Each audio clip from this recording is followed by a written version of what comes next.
Hello friends, this is my first YouTube video, so if you're watching this, thank you for being here. I'm Julia. I am a UGC creator. I'm pretty new to the industry, but I've been making content for my own business since like 2019. And the video that I'm making today is basically like a very efficient 10-day roadmap. If you're brand new to UGC, this is the steps that I have been taking. I'm not quite through all 10 days yet, but I figured it would be helpful to give you just some guidance if you're looking for, again, just like a day-by-day roadmap to getting started that's getting a lot of your bases covered, but also manageable and really efficient, like I said. This is just a mixture of what I've done thus far and then what I'm planning to do over the next few days. So let's get started. So day one is basically the day that you decide that you're gonna do UGC, or at least that you want to explore it more maybe. So day one, what I did is just like, don't put any pressure, like make content and make accounts and do this and do that. Just learn about it. What is UGC? What does it entail? Like what is really expected of you as a UGC creator? Get familiar with some of the terms, the lingo. You'll hear like portfolio and usage rights, and just kind of start to get familiar with those terms. You don't need to know every single thing, but again, just kind of like immersing yourself on what all, like I said, being a UGC creator entails. The second thing too, and if you're watching this video, you're off to a good start, is if you do decide that you want to do UGC, is making a little bit of a roadmap for a week, 10 days, for example. That way you have a plan and you can hold yourself accountable, and it'll help you be efficient and get a lot done, because there is a lot to do. There is a lot to do at the beginning stages of UGC, but it's fun. It's fun. So day two, and this is something I don't think I did early enough, which is also why I wanted to make this video, because I want to save other people time and headache that I have experienced so far. So day two, I would go look at ads that are currently running. UGC, basically like the way that we're doing it as paid creators, is basically to create advertisements for companies. So the best thing to do is go see what ads are out there, which ones are performing well, which ones are converting. And one place that you can go look at this is on ads.tiktok.com. And what's really nice about this website is that it shows you all the ads that are currently running, and you can filter by industry, number of likes, the goal of these campaigns, so whether it was to make sales or to get followers or whatever. Like I said, this will save you so much time, because this is not something I did right away. Then I made a bunch of content and then went back and looked at ads and was like, my stuff's not cutting it, so I had to refilm a bunch.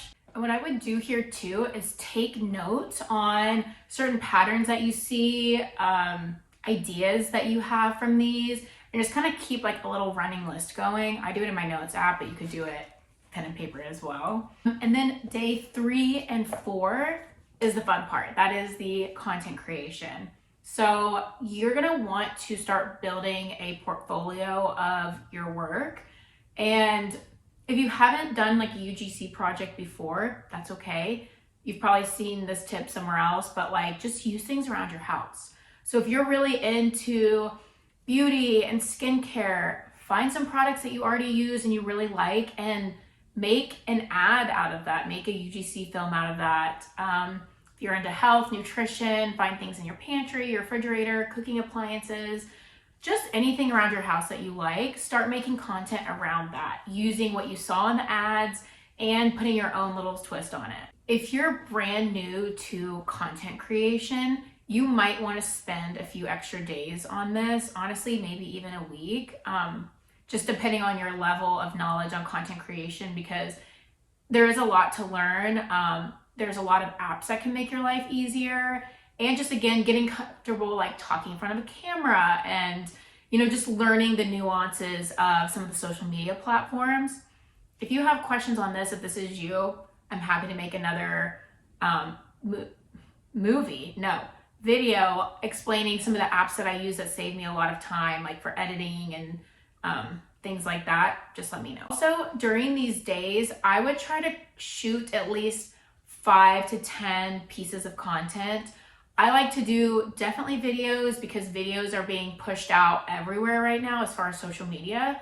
But go ahead, if you already have products out anyways, maybe take some photos too, because photos can be great for newsletters, websites, other ads, and they might be nice to have in your back pocket as a really cheap upsell to brands when you're pitching for video. Once you create those like 5 to 10 pieces of content throughout days 3 and 4, whatever it takes for you, the next step that I would do is to create new social platforms to showcase your work. For me, this looked like a new TikTok, a new Instagram, and a Twitter.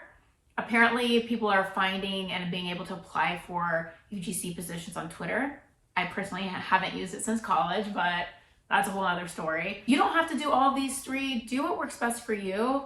And I know some people just show their UGC on their personal pages.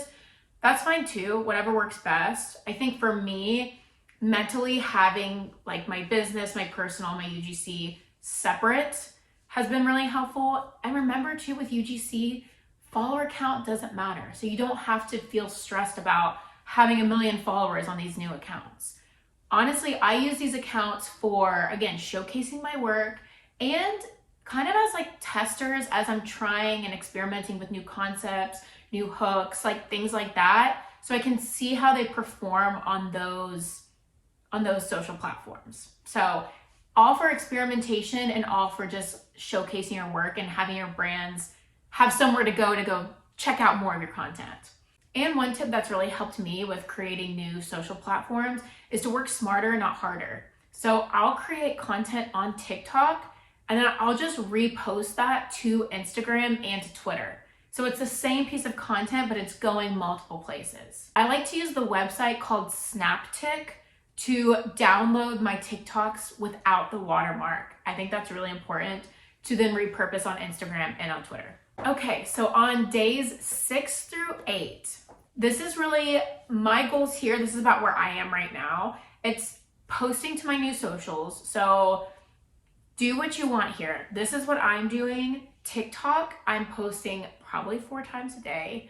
Again, I've already created example content, so a lot of that's already done for me. Other things that I'm doing is just, again, it's good practice to talk to the camera and just work that muscle of content creation. Also, it's been really fun connecting with the UGC community over there. I've been posting 2 reels on Instagram per day. Instagram, I'm not having the same results on Instagram as I am on TikTok, but that's okay. Again, it's all about just experimenting.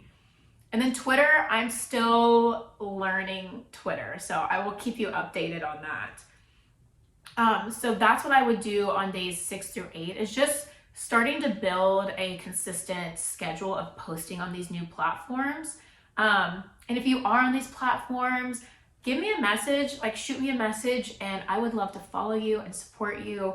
Just let me know so I can come find you. The other thing that I would do on days 6 through 8 in the meantime is start working on your UGC portfolio. So I'll make a separate video on what exactly that all looks like, because there's a lot of ways to do it and it would just make this video way too long. High level though, obviously you want to put your work in there, so making sure those videos are edited and you have them saved to where you can put them in your portfolio. A lot of people recommend using Canva for your portfolio. You can go there, it's free, just type in, I think I just typed in creative portfolio. A lot of templates come up. You can just do a lot of dragging and dropping. Another thing that a lot of people said to include is the rates. So start thinking about what you want to charge for UGC. That's another video that I will make here soon. And just again, kind of just start putting it together piece by piece. Like I said, I'll make another video on all the details on the portfolio. That way you can have step-by-step on that too. Okay, day 9 is getting ready to pitch. So there are 2 ways to go about finding UGC clients. First one is direct outreach. So you would either email the brand, send them a direct message on Instagram or other social medias, and kind of cold pitch yourself, if you will. If you decide to do this, I think it's really, really important to not just like copy and paste the exact same vague message to a bunch of different brands.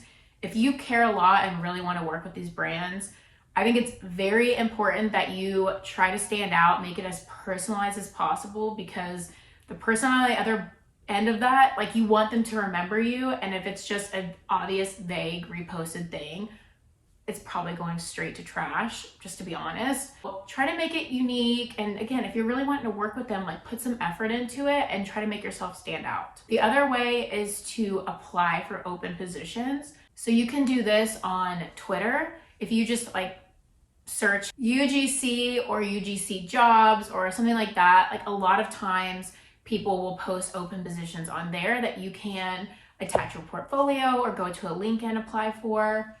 Upwork has been really popular, and Fiverr too, for looking for open positions. I'm currently looking into a website called Backstage.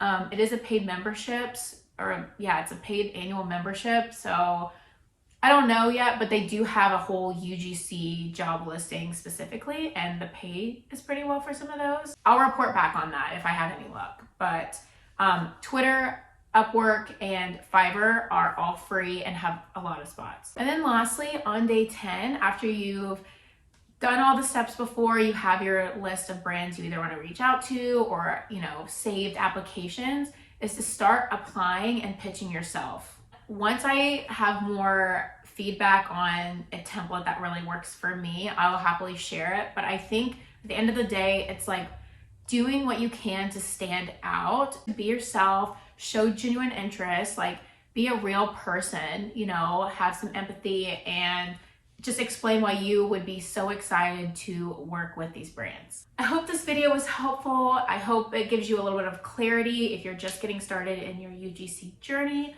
on a little bit of a roadmap to give you some guidance. If you like this video, it would mean the world to me if you literally liked it on YouTube and hit subscribe. I'm gonna try to just share as much as I can about my UGC journey. I want to give all the information. Again, it's all about community over competition. I'll share what I've learned, no gatekeeping, and thank you for making it to the end, and I'll see you in the next video.